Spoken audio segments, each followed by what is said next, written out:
Nosotros hace una semana o 2 semanas trajimos un dato del indicador de malestar que había en la ciudad de Córdoba a partir de el promedio que habíamos calculado sobre la base de la expectativa que tenía la gente inflacionaria sobre los próximos 30 días.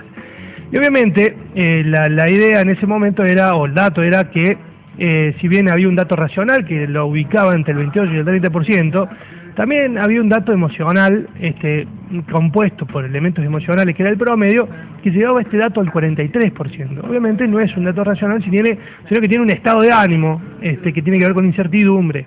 Bueno, ¿cómo se refleja esto en la expectativa respecto de cómo cree la sociedad que va a evolucionar su economía familiar en los próximos 6 meses? Y este dato lo estamos midiendo en todo el país, pero el dato que tenemos es el de Córdoba. Básicamente, lo que hemos visto es que ha caído fuertemente el optimismo y ha empezado a crecer el pesimismo. Fíjate que todavía se ubica en se mantendrá igual, hay una suerte de cautela, se prefiere pararse en este borde, decir, bueno, creo que de mínima se va a mantener, pero tiene que ver más con una expresión de anhelo, digamos, ¿no? Es un dato que lo vamos a ver ahora en pantalla, porque el 45% dice que en los próximos 6 meses su economía familiar se va a mantener igual. El 24% dice que va a empeorar. Acá ha crecido respecto al año pasado, no está el dato, pero sí lo tenemos en la memoria, ha crecido 10 puntos y ha caído muy fuertemente el optimismo. El año pasado nos daba el 34% para esta misma época y ahora ha bajado al 18%. Es decir, hay una fuerte moderación de las expectativas económicas, de la economía familiar fundamentalmente, no de la macroeconomía ni de la que hablan los economistas o los consultores económicos, sino de la que hace a la diaria de la familia cordobesa. A mí el 18% me sigue pareciendo alto. Es alto. El optimismo, ¿sí? El optimismo. Bueno, lo que pasa, que tenés entre un 15 y un 20% de la sociedad que está en una situación económica, buena, digamos, ¿no? Es decir, no tiene motivos para opinar en sentido contrario. Claro. De todas maneras, sí, como decía esta recién, respecto del año pasado la caída es muy fuerte y muy grande, ¿no? Fíjate cómo es esto por edades. A ver. Entre los jóvenes el 28%, todavía el optimismo es un poquito más alto ahí, obviamente porque los jóvenes recién están tomando contacto con las economías familiares y demás, pero mirá cómo cae claramente el optimismo a medida que sube la escala etaria, entre los adultos el 17% y baja al 8% entre los mayores de 60 años. Es decir, y a la inversa pasa exactamente lo mismo con el pesimismo. Mirá, entre los mayores sube el 47% el pesimismo.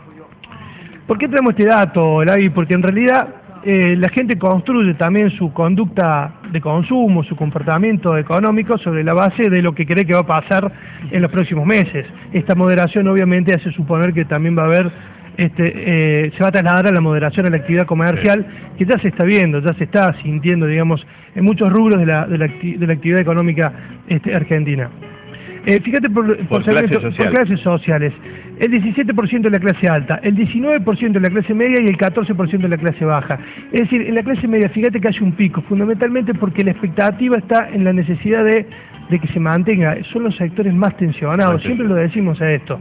Son aquellos que están más sostenidos o tironeados, digamos, por la cantidad de frentes abiertos que tienen y la necesidad de que esto se mantenga en algún nivel de tranquilidad o estabilidad, aunque sea inestable, como siempre decimos. Y un sector que soporta, me parece a mí, la mayor carga tributaria también en alguna Exactamente, medida, ¿no? Sí, porque la carga tributaria tiene la carga tributaria y la inflación, que son que la inflación es un impuesto que también al consumo, que también influye, digamos, fuertemente sobre esto. Y obviamente crece fuertemente el pesimismo a medida que bajas en la escala social, el 41% de la clase baja. Y entre hombres y mujeres es un poquito más pesimista la mujer. La mujer. El 39%.